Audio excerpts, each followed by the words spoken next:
Thank you, everyone, for being here. First of all, I want to start with our fans. I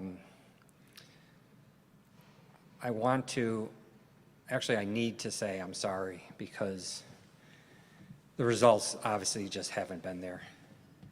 It's not something I'm proud of, and it's something that I want to get right.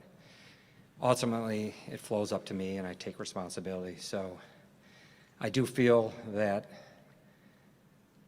today is a step in the right direction, and it's an important step. When we started this process about a month ago, we said we wanted to be really deliberate.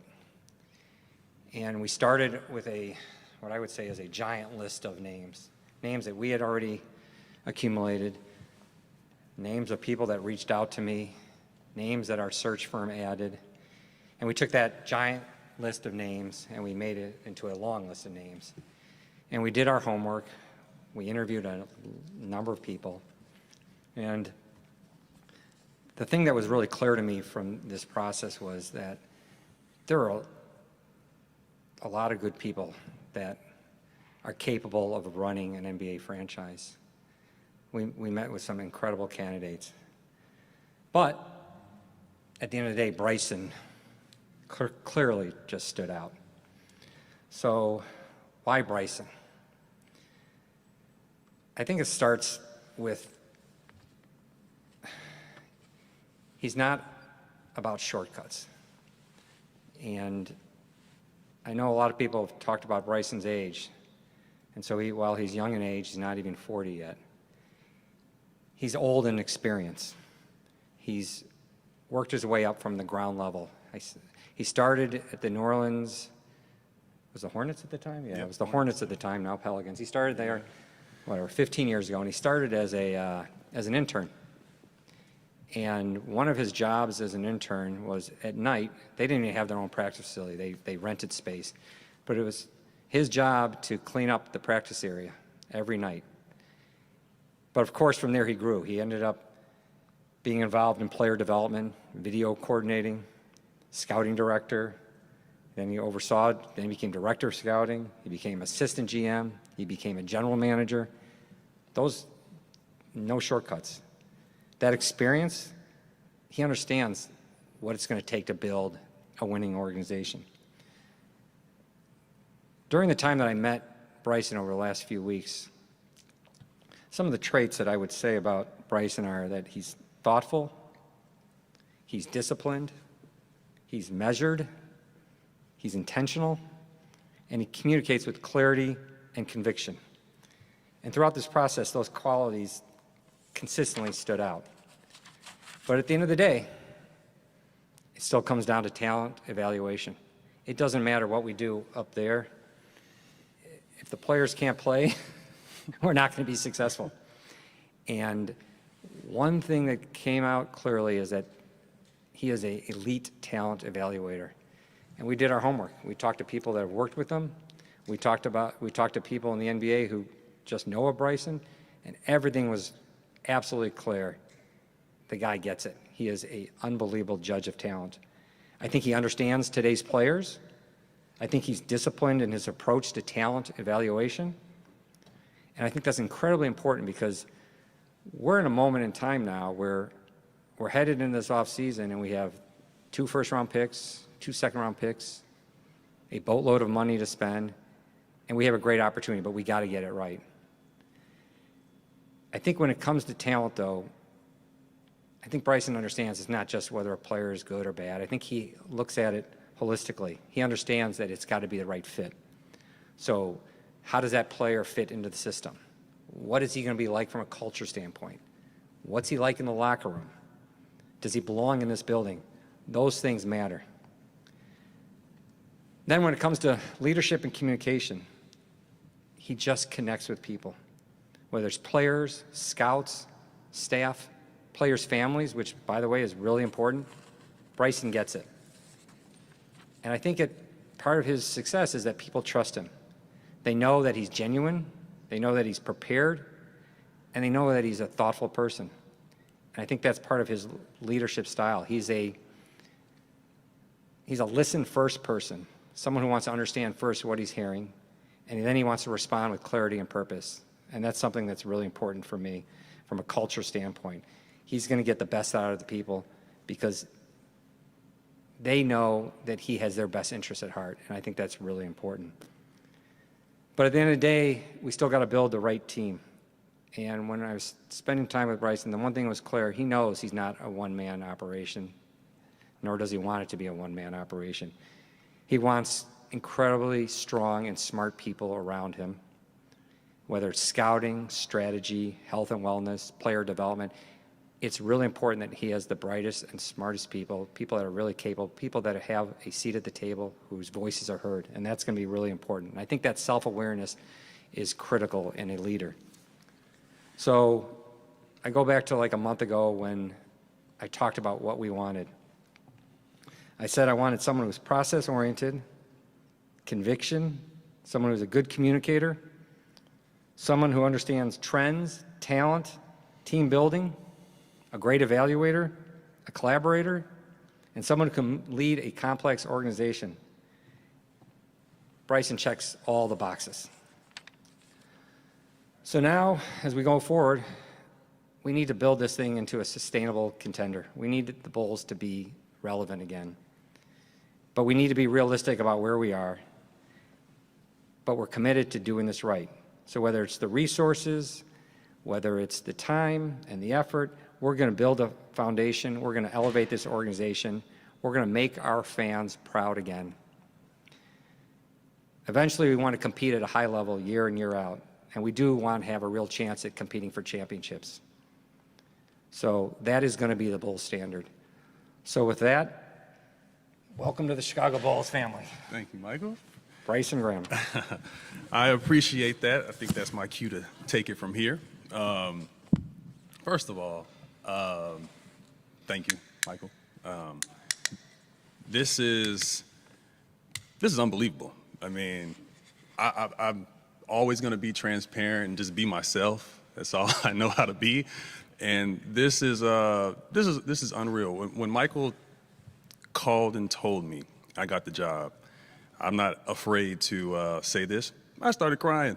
I broke down, man. I was like, because this organization means so much to me. And but first, let me give all glory and thanks to God, who's the head of my life, and he's just given me an incredible amount of favor and grace. And so I want to make sure I give him honor. I want to thank Jerry, I want to thank Michael and Nancy for believing in me and giving me this opportunity. I want to thank my family who are here. My dad couldn't make it. He's probably too nervous, so he stayed home. But my mom, my dad, my sister, my brother, they just gave me such a great foundation. And they were always super, super supportive. That is so important if you have kids, to make them believe that they can do anything. And they did that for me. My wife, she is big time.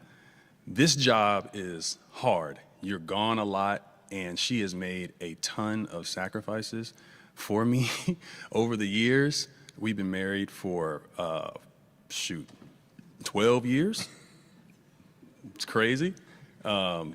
Yeah, we've been married for 12 years. We got 3 kids. My oldest is Kinsley. My middle is Harper. And then my youngest is Brave. His game's Grace, and we call him Braves. Y'all see him running around the gym. He's over there. So I love y'all, and I thank you all so much for just being my rock, and supporting me.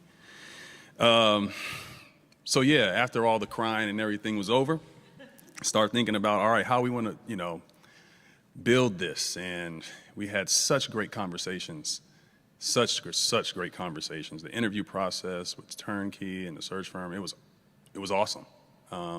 This wasn't something that was just done. Like, there were multiple conversations, very thorough. We covered everything you can think of. And at the bottom line is, yeah, we want to win championships, and we want to build a culture that can sustain a high level of competitiveness in this league that becomes harder and harder every year. It's so competitive. And we're going to do that with the right people. They're going to help create the right culture, and we're going to put the right team on the floor.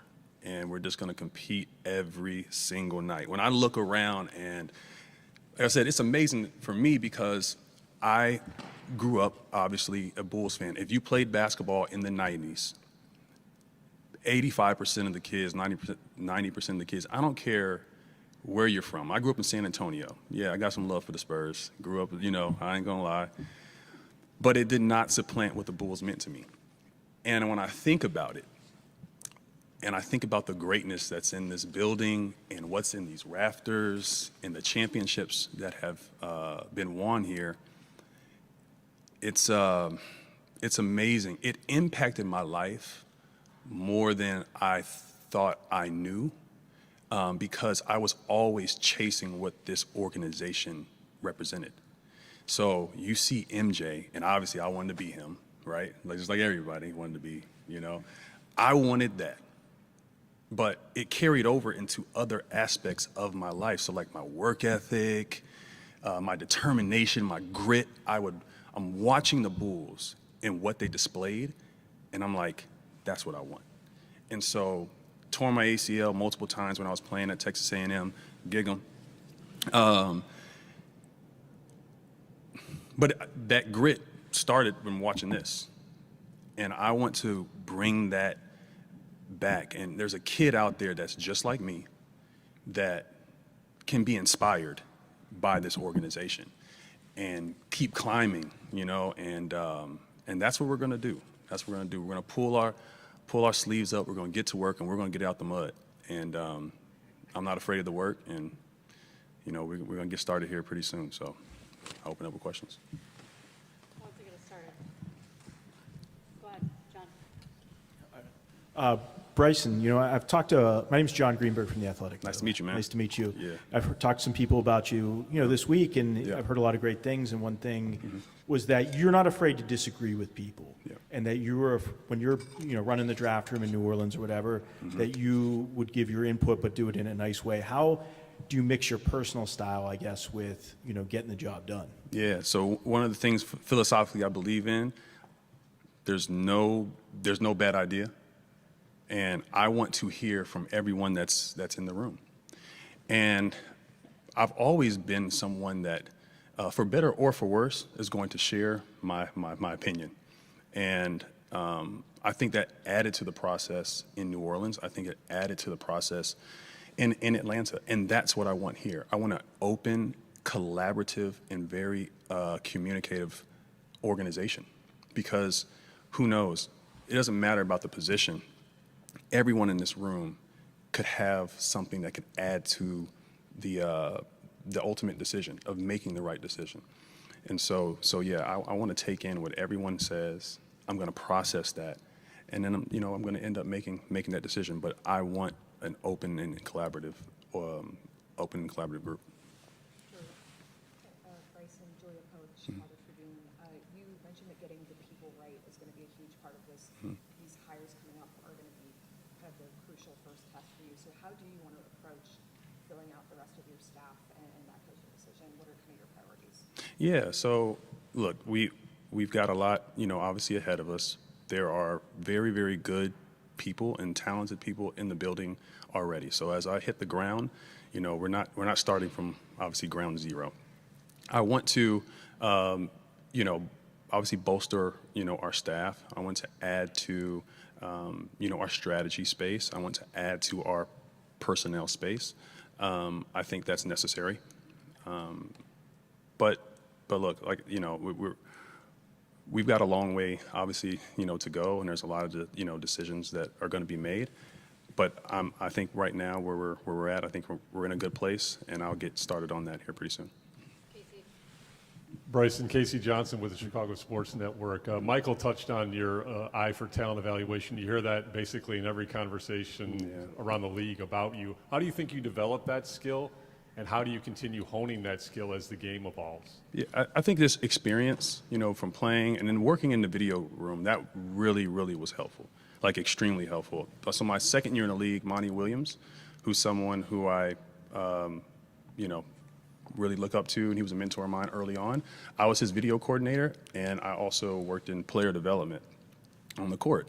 And so watching a ton of film and understanding how the NBA game is played, that really, really helped me develop it. And then also, I'm not gonna lie to you, so much of it is also like your intuition, you know, like so much of like the experience of watching games, watching players, remembering certain things about certain players, and you've been around long enough, you can draw inference from, you know, one player to the next. So you could say, oh man, he's just like X player that didn't make it, or he's just like this player that did make it. And so I think the combination of just being around it for a long time, watching a lot of film, and also working on the floor, it really helped me. Hi, Bryson. Will Gottlieb with CHGO.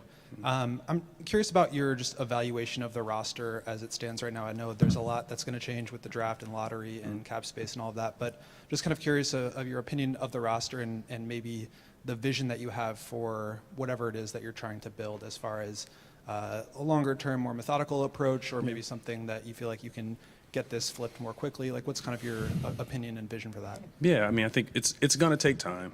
It's going to take time. I think the roster, we're in a developmental stage right now. I think everyone in here knows that we're not where we want to be. But we've got 4 picks in this year's draft. We own all of our picks going forward.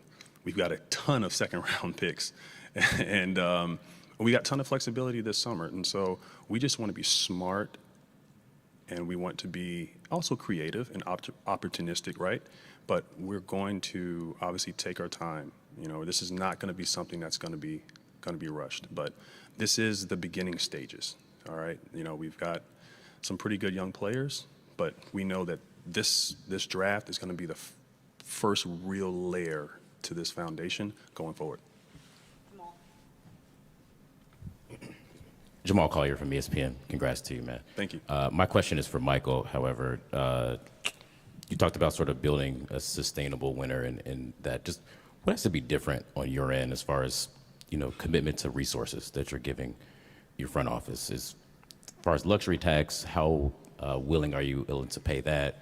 Building out a front office, just kind of from your perspective, do you feel like there has to be a shift or maybe more of a financial commitment to empower your executive? I look back at the history of the Chicago Bulls, and you know, I'm looking around this practice facility. This is our second practice facility. The first practice facility was the first privately owned practice facility in the NBA. So we've always been about spending the resources. For some reason, there's been a narrative that that wasn't the case. Each administration has been given the responsibility to spend the, you know, tell us where you want to spend the money. So I don't mean to push this on you, but it's gonna be Bryson. Bryson's gonna tell us, here's what I need. We need to add in this area. Or hey, we're good here, but maybe we need to add someone below that. As far as the luxury tax, obviously there's specific penalties for being in the, you know, luxury tax and the second apron and all that, and now you got to manage that. No team wants to be in there. But if we're competing for championships, we expect that we'll probably be in the luxury tax, and totally okay with that. I don't want to be in the luxury tax for a team that's not in the playoffs, but if he did, then he wouldn't be the right guy. Sam. Sam Smith with Bulls.com. I wanted to, Michael has mentioned many times, several times, about the autonomy that you'll have. And I wanted to follow up on the roster point that was brought up. These are none of your players. You're inheriting everything. Sure. So if you have total autonomy, presumably you can do whatever you want. Is there anyone, in your view, on this roster that's untouchable? That's funny you asked that. You know, look, I really don't. I don't want to, in respect to the guys, right? Answer something like that. I mean, that's tough, right? I mean, there's only a few probably players in the NBA, let's be honest, that are untouchable, and even them, you can get them, right? So that's just the nature of the beast. You're going to listen on every player, and that has nothing to. I'm not taking anything away, or I'm not trying to strike fear in the guys that are on our roster, but that's just the nature of this business. And so No, I'm not going to sit here and say that, no one on this roster is untouchable, But that doesn't mean that we're trading, guys. And I think we're going to come in, we're going to look at this holistically, and then we're going to proceed. I have one more. Maybe one of the bigger questions, you have plenty, but is the cap room this summer. So supposedly Bulls have the most or as much as anybody. And what's your philosophy as far as, you touched on it a little bit, but use the cap room to add a player so that the team could, have a veteran, be better, or use the cap room for purposes to add things to help you in the future? What's your philosophy on using the salary cap space? Yeah, I think that's a great question. It all depends. It depends on what's best for us in that moment. It might be signing a player. It might be throwing an offer sheet on a free agent. It might be, taking in and being an off ramp for a team and taking in picks. You have to be open to every avenue, because that's where we're at right now. We're not in a place that we're going to be adding players and competing for a championship in the 26-27 season. This is a time for us to grow and build and layer it the right way, and we'll make the right decision. I'm confident in that. Kevin. Hi, Bryson. Gavin Dorsey, Roundtable Sports. you Welcome doing? to Chicago. Appreciate it. The previous regime was often criticized for failing to commit to a rebuild, spending a lot of years in the play-in. How do you define what a real rebuild looks like, and how will fans know that this time is different? Well, a real rebuild, you can look at the record, right? Just being honest, and also, right, like most rebuild, situations is when you don't have star caliber, players, right? So right now, not to say that we don't have anyone on this roster that can get there, but until we, continue to obviously draft well, add to this mix, and add more just overall talent and team identity. Yeah, we are in the rebuilding phase, and we're extremely young too. So that's how I'll define, what the rebuilding phase, what a rebuilding team looks like. And I think that's where we are right now. I'm not going to be up here and mince words and say like we're further along, if we just add a couple of pieces, because that's not the case. And I hope that, as fans, we kind of understand where we're at. And we're going to get there, but like I said, I want to keep on saying this, is that it's going to take time. Drew. Drew Stevens, the Bigs. Bryson, Oh, there you are. you obviously had to sell yourself throughout this entire process, but interviews go both ways. What did you need to hear from Michael and company to make you feel like this was the right partnership for you? Really, look, there are 30 of these opportunities, and this is the Chicago Bulls. Michael really didn't have to sell me on much of anything. I'm just being honest with you. This is, a lot of people are from here. They've been here for a very long time. Me walking into this gym, like I feel the weight, and I want that pressure. It motivates me. It gets me going. There was nothing that Michael needed or Jerry needed to sell to me for this job. I'm humble enough to know that I was chosen. I didn't choose them, So, to answer your question, this is an unbelievable opportunity that I'm ready to take full advantage of. And there were no questions that you had from Michael that you needed to hear answers to? Yeah, of course. I'm asking questions, but what am I going to? Am I trying to be combative? You know what I mean? Like, I think what he's saying is, did you talk to me about resources and all that? Absolutely. That all came out naturally in our conversation. It was never an issue. Yeah. But I will tell you that when we interviewed other people, they asked some questions like that. But I think it was clear in this process that Bryson was going to have the resources and the runway to make this right. Yeah. And I'm trying to answer your question. I'm sorry if that's more what you were looking for. Yeah. That we had obviously questions and answers about the resources and things like that, and yeah, we're fully aligned. Matt Zahn, CBS Chicago over here. I was kind of going to ask what Drew was asking, but along those lines of asking questions of the organization, Michael opened by saying the results haven't been there. What gives you the confidence that you can do what others haven't been able to do here? That's a good question. I mean, it's not going to be just me. It's going to be the people that I put around me and work with me. We're going to do this together. And that's from the performance room. That's from the communications department to the coaching staff, cap strategy, evaluation, every aspect of this. I don't ever want to put this on, I have the answer, because I don't. If I'm the smartest person in the room, we're going to fail. And so I'm going to make sure that we add the right group of people, and we're going to pull in the right direction, and we're going to win games. So it's not about me. It's about the Chicago Bulls as a whole. Mike. Over here, Mike McGraw, Daily Herald.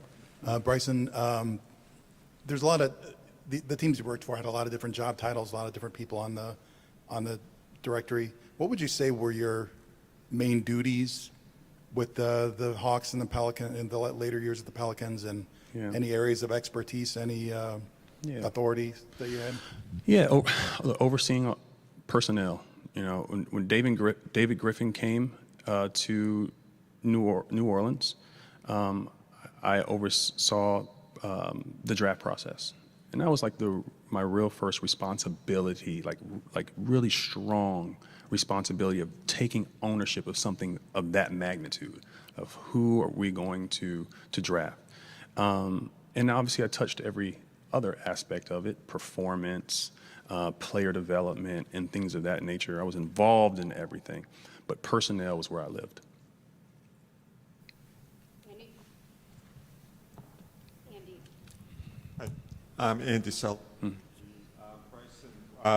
where do things stand in the coaching search? How far along are you in that process? And what are some of the traits you're looking for in a candidate? Yeah. So, to be honest, with me just obviously getting to Chicago, have not started a search, have not put a list together of candidates or anything of that nature. Probably don't plan on doing that for, another week or so. But in terms of, what I would say we're looking for someone that's obviously smart. We're looking for someone that can lead and someone of really, really high character. And we also want somebody that's, when I say smart, they're good on both sides of the ball. I think a lot of times now you have coaches that lean towards offense and they lean towards defense, and that's fine. But we're going to try to find a coach that can coach both sides of the ball and care about both sides of the ball, and then develop these guys as they're obviously young in their careers.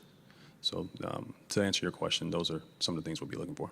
We're going to take a few more. Paul, go ahead. Hi, Paul Sullivan, Chicago Tribune. Congratulations. Thank you. And this could be from Michael, too. The great Bulls teams have always stressed defense, and they've kind of gotten away from that the last couple of years with some higher scoring teams. Would that be something you would emphasize when you build this roster, or is it matter to you? Absolutely. And me and Michael, talked about, the importance of defense and establishing an identity on that side of the floor, especially when you're a younger team and you have younger players.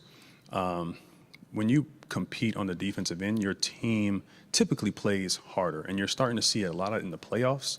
Teams that are having success are very, very good on that side of the ball. So we want obviously two-way players. I'm not going to take away from the offensive side, but I refer to it as guys that have slap, size, length, athleticism, and physicality. And that physicality is going to be felt on the defensive side of the ball. David Hoff from The Score and CHSN. Congratulations, Bryson. Thank you. I was told this week in talking to somebody from New Orleans that at one point in time you had in your phone a photo of you on your first day as an intern unloading boxes. Yeah. I was just curious if you have that photo still in your phone, and if you do, what that represents to you. Yeah, I do. It represents a lot because, you're starting from the bottom. Obviously I was the lowest on the totem pole, coming in, which is expected, which I think a lot of people think that, when you get into the NBA, you're just like given everything, and that's not the case. You really have to put the time in. And so that photo to me just means like, that's who I am. I don't mind doing the little things that are necessary, whatever it looks like. You know, obviously this position it's a lot, right? But it's just a title. You know, like the work is what matters. And I got to be ready to pull up my sleeves because we're at the ground floor. And that picture represents that to me. Like, this is where you started, and this is back where you're at again. A different title, but this is where you're at. Dion Miller from ABC7, welcome. We're Thank you. excited that you're here. Thank In you. light of that, this whole moment has to feel incredibly surreal. Absolutely. So how excited and prepared, I guess, do you feel for a challenge like this? How did you know you were ready to take on something like this? Yeah, I don't think I believe I'm ready, but you know, you probably never know you're really ready. It sounds like having a kid, right? It's like, I think I'm ready to have children. And it's like, until you get it, you're like, oh my God, you know? I feel the same way. And it's because of my experiences that Michael alluded to.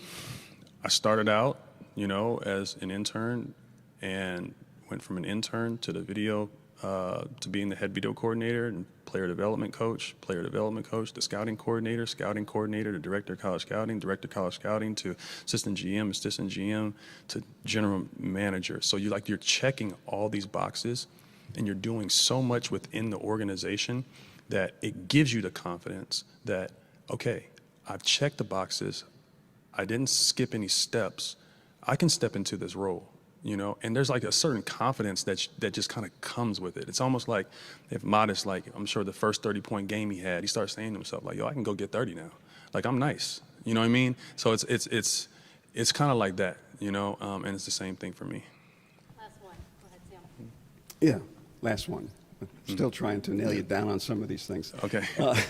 But we don't know exactly, you know, you were involved with the draft, but we didn't know exactly if it was your guys or somebody else. And, But that said, it looked like the profile of the players that you were picking, Nickeil Alexander, Dyson Daniels, sort of long, athletic, defensive-oriented wing players, switchable kind of thing. Is that sort of your philosophy that you want to bring here? Those kind of players is 6'8" across the board, two-way defensive, offensive. Yeah, that you have to be those kind of players. You don't have to be those kinds of players, but yes, we would love to have size, length, athleticism, and physicality all across the board. And the more versatile you can be, the better you are. If whoever's guarding at the point of attack can also guard in the wing and then switch onto a big, you got something serious. Like you're really, really dangerous now. And I think the really good teams, OKC, Boston, they have that. You know, like who's Boston's point guard? You know, I see like JT bring it up. I see JB bring it up. I see Derek White bring it up. It's like they have so much versatility. They got so much size. They got so much physicality. And that's where this league is going, and that's what the really good teams are doing, and that's kind of how we're going to look at our evaluation, and that's going to be our approach. You know, we want to be tough, and we want to be long and athletic at every position. Don't be mad at me, but one little one. Oh yeah, go ahead. We're not surprised. Yeah. But go back to just the coach thing. Would you like to have a coach who's won a championship? Experienced, veteran kind of guy. A lot of the guys who are successful now are Oklahoma City, San Antonio, first-time guys, young, kind of grow with the team. Sure. You know, how do you see that kind of thing? Yeah. No, I think me and Michael, and it's going to be done collaboratively. We want the right guy, and if I say you're picking him. Oh yeah, I'm picking him. Yeah. I picked you. You get to pick the coach. Absolutely. But it's a really good question, and I don't. There's really no real like prerequisite in terms of, hey, you held a position or you won a championship. If that were it, I wouldn't be in this seat. You know, and I think about that. Because you just want the most talented person, you know, you believe in. You think about the draft, right? I'm not saying that the kid from BYU is the first pick in the draft, but he didn't win a championship this year. Doesn't mean that he's not talented enough to be the franchise player going forward or whatever the case may be. And I feel the same way about staff And at every point in the position, let's find the most competent, most talented people. And that could be a coach that you may not even heard of. And I might get killed for it. But if I